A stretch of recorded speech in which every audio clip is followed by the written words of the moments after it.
Good morning, good afternoon, good evening. Thanks for joining for us today. So Dave Noe, president here at EMAM, and I have with me Alex Baby, a senior member of our technical team and support team. We're going to share some information about our cloud formation template and how that works. So today, if you have any questions, you can put them in the question box. And if you want a recording of today's session, let us know, and or the PowerPoint. Happy to share that with you. So let me start real quickly. So EMAM can be a licensed product, and right now we're looking at our website, our cloud website, emamcloud.com, and we have two options. There's EMAM Service, that's a SaaS system, software as a service, so that's running EMAM inside our infrastructure.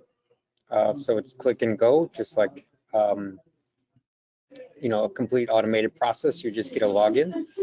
And then what we wanted to share information today is the one on the right. That's our PaaS platform as a service, and that would run in your infrastructure. So if you have an AWS infrastructure and account, you can run this system.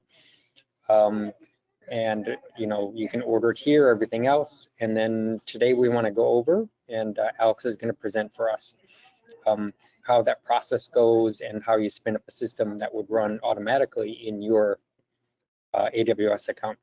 So with no further ado, I'm going to turn over to Alex. Thanks so much. Thank you, David. Hello, everyone, and welcome. Today, I'll be walking you through the EMAM Cloud Formation template. So let me switch it back to the HTML page, which we have. And from here, we can click on this link to launch the CFT, the Cloud Formation template. I'm already logged into the AWS console. So when you do it from your account, you have to make sure you are logged in. Then clicking on this link will take me to the CFT page. And there we have different options. I'm selecting the choose an existing template option and the Amazon S3 URL, and I have the CFT link here. And I'm in the US East 1 region, which is North Virginia. And you can also upload the template file or sync it from the Git. It's a customer choice.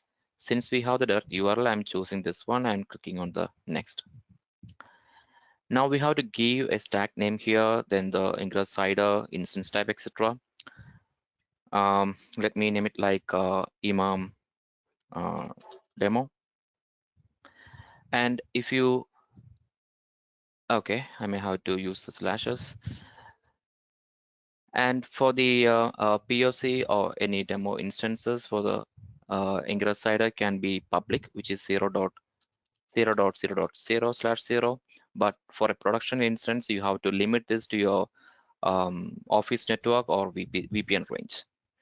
And instance type by default is showing M5X large, but it's a customer choice which type of EC2 instance they want to spin up. Right now, I am spinning up only one EC2 instance, but we have the CFT for 3 instances, which means one dedicated database server, one dedicated app system, and one dedicated web node. And for this specific CFT, everything will be in the same EC2 instance.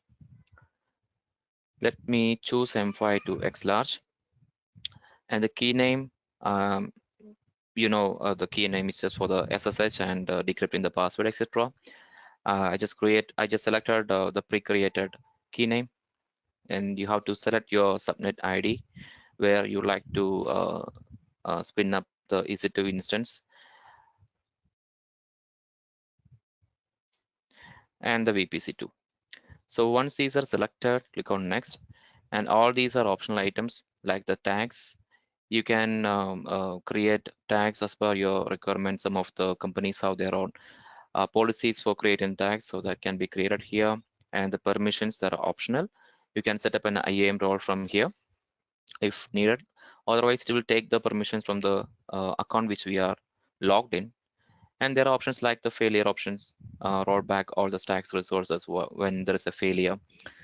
And like that, we have all these are optional, which we can configure if needed, or just leave it like the default values. Then we have to click on these 3 acknowledgements. then click on next. Then we have the review and create option here. You can just review what all information you have given. Then click on submit. So now it just started the deployment. You can see it's imam demo, that's the stack name which we have given. The create is in progress, and it can take maybe 10 to 12 minutes for the complete deployment. Then I will come back to this interface and show you how to access the director, how to log in, and how to ingest. But meantime, instead of sitting idle, maybe I will just go back to the PowerPoint presentation which I have created, and we'll explain in detail what is just happening behind the scenes, so what the CFD is actually doing. So here this is architecture diagram for the hybrid deployment. So the workloads can run across multiple AWS availability zones for high availability, while customers can connect on-premise servers and storages securely via VPN or Snowball for bulk transfers. Media flows are event-driven. Content ingested to S3 triggers the Lambda media convert for transcoding, recognition and transcribe for AI analysis, and DynamoDB SQS for archive and restore workflows. The advantages are scalability, resilience, and automation. Customers get a system that adapts to demand, stays highly available, integrates with AI ML, and connects easily with their existing infrastructure. This CFD is designed to fully automate and end-to-end imam deployments in AWS. Instead of manually setting up the servers, storages, permissions, and workflows, the template provides all of these for you. It creates a compute layer with EC2, sets up secure storage and buckets for ingest, proxy, and original media, and deploys the necessary IAM roles and policies. On top of that, it wires up serverless components like the Lambda functions, DynamoDB tables, messaging services like SQS, SNS, and EventBridge. The end result is when the stack finishes, you already have a ready-to-use imam application. That means you can log in and get started with your media workflows right away. So this is something which we have seen while running the CFD. I will just go in detail. The ingress header, this is controlling who can connect to the EC2 server. For testing or maybe for POC, you can use the public one, which is the 0.0.0.0/0.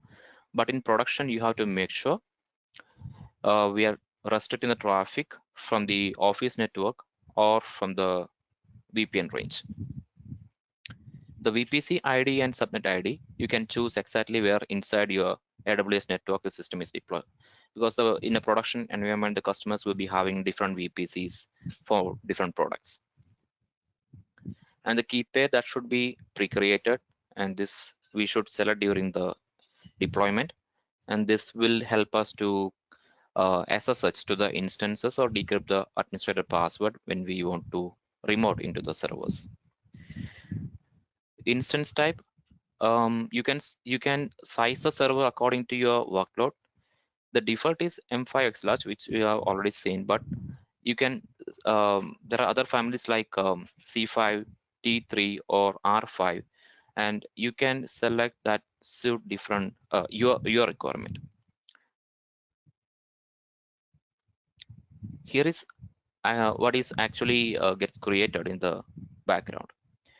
An EC2 instance with the elastic IP for easy access.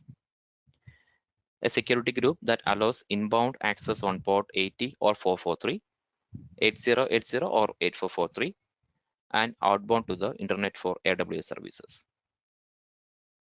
S3 buckets for ingest, original media, and proxy content with performance acceleration and the correct cost rules.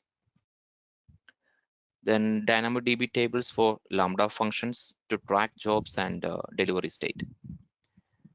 IAM roles and policies all designed with least privilege access, so only the required permissions are granted. In short, the core infrastructure you need to run EMAM is built automatically and consistently.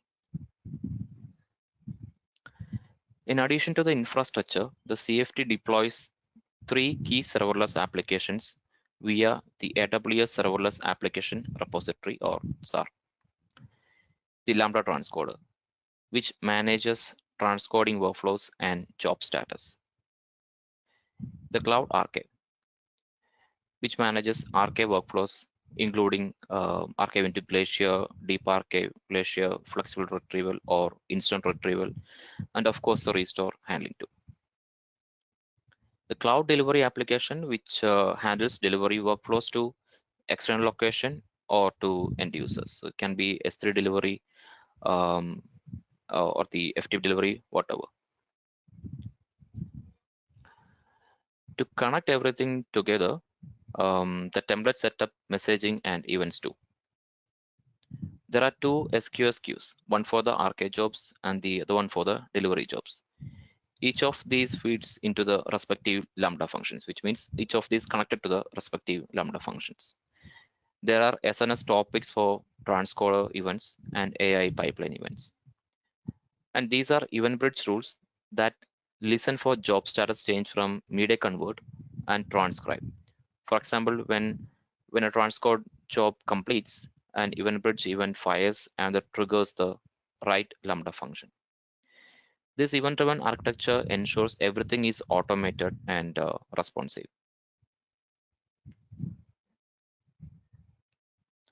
This templates also integrates with AI/ML media services. It gives the role permission to use Amazon recognition for face, label, and celebrity detection. It connects with Amazon Transcribe to generate transcripts of media files and listens for job completion events. And it ties with Elemental Media Convert for transcoding, again feeding back results back to the workflow. Together, these services enrich your media assets and make them searchable and more useful. The IAM roles are created with the least privileges, meaning they only have the exact permissions needed. The ingress cider parameter lets you lock down the access to specific IP ranges. S3 cause settings are scoped only to what is required, and acceleration is enabled for faster global uploads. CloudWatch logging is also enabled for the observability, so you can trace what is happening inside the Lambda functions. So from the start, the deployment is secure and production ready.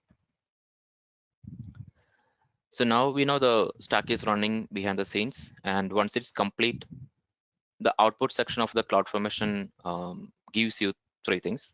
One is the imam directory URL, which you can open in a browser, a default username, which is admin@imamcloud.com, and the instance ID would be the password.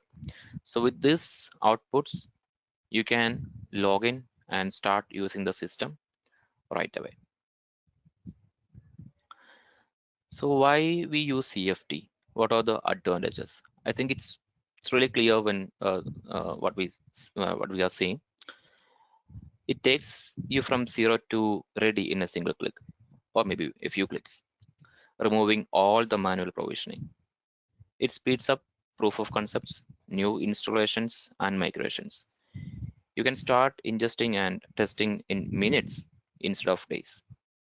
It has orchestration pre-wired, so the S3 to SQS to Lambda to media convert flow is already in place. And it controls cost since the architecture is serverless and pay as you go with EC2 instances. You can size your needs too. Of course, sometimes things don't go so smoothly, and that's where troubleshooting comes in. If the stack fails, always check for the CloudFormation events tab to see first failed resource. For Lambda issues, Review the function logs in CloudWatch logs and confirm the right permission exists for the SNS, S3, or EventBridge. For S3 problems, make sure the IAM policies include both the bucket ARN and object ARN with the /star. Media convert request describe endpoint, so verify that role.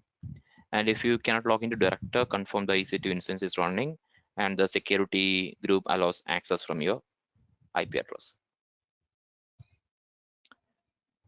To summarize, this CFT standardizes and accelerates EMAM deployments.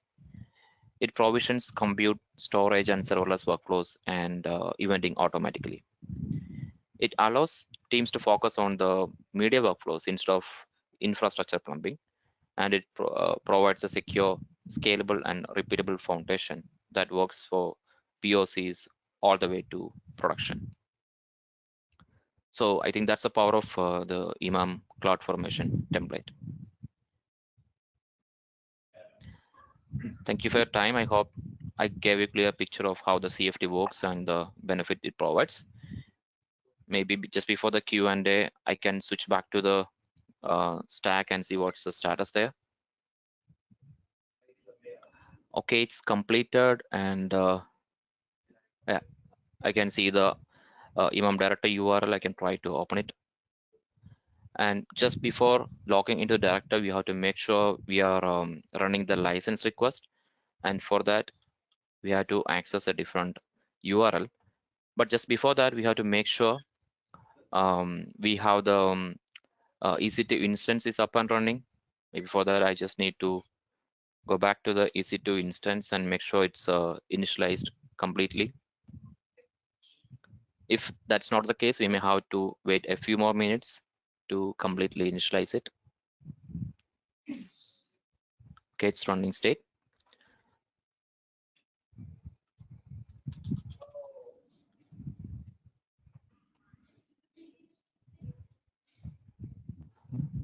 It may take a few more minutes, I believe. So, David, you want to go back to the Q&A session and come back again?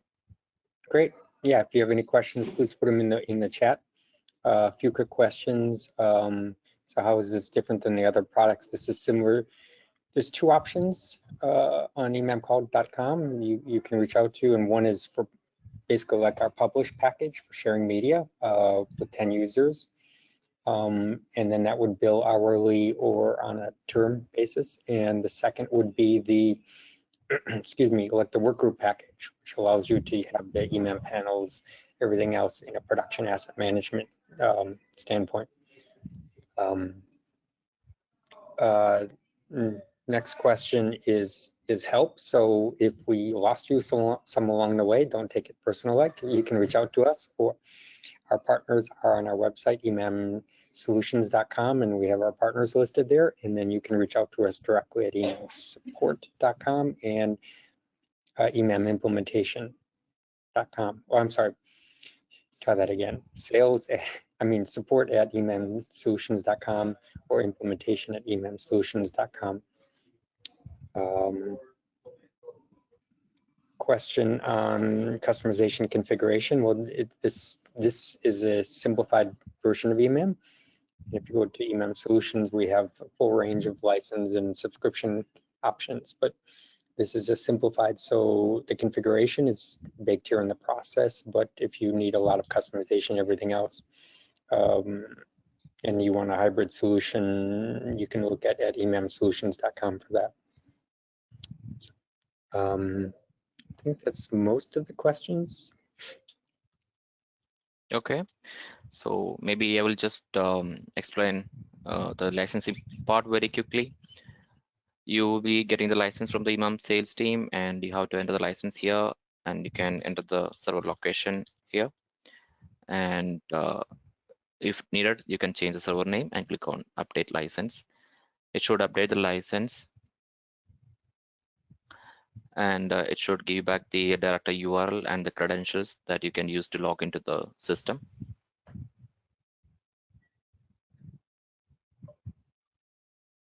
So you have to make sure you got the license before starting the stack, which you always will be getting from the sales team. So here I have the credentials. I'm clicking on the hyperlink here, which will take me to the email direct interface, and I can use this username and password to log into system.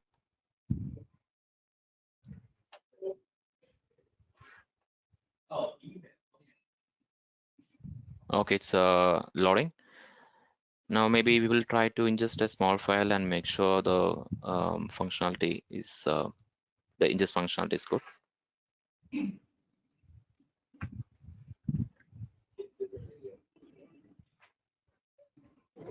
Okay, I just logged in.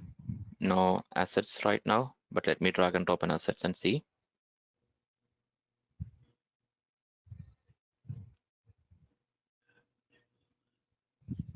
Okay, that went through. Now you have the dashboard to here, to monitor the status. As you can see, it's in the processing status. Behind the scenes, the media convert, the elemental media convert is processing the files, and you can see the description, generating proxy, it's creating the proxy file. So maybe in a few seconds should be completed and will be available in the browse widget. Yep, it's done. If you refresh, you can see the file already appeared and you can preview the proxy. So within a few minutes, we have deployed maybe a production ready system. Yeah, which Alex just did, crossing the planet from India to Northeast Virginia, US. That's right, yeah. All right, thank you. Thank you, everyone. Yeah, let us know if you have any questions or need a copy of the recording. And we do these with some upcoming shows, so we won't do it every week. In October, we have Broadcast India next week and NAB New York the week following, but we do have one in 2 weeks about EVS and metadata workflows. And at the end of the month, we have a webinar on EMAM Next, our on-prem AI offering. So thanks for your interest today, and have a great day. Thank you. Thank you.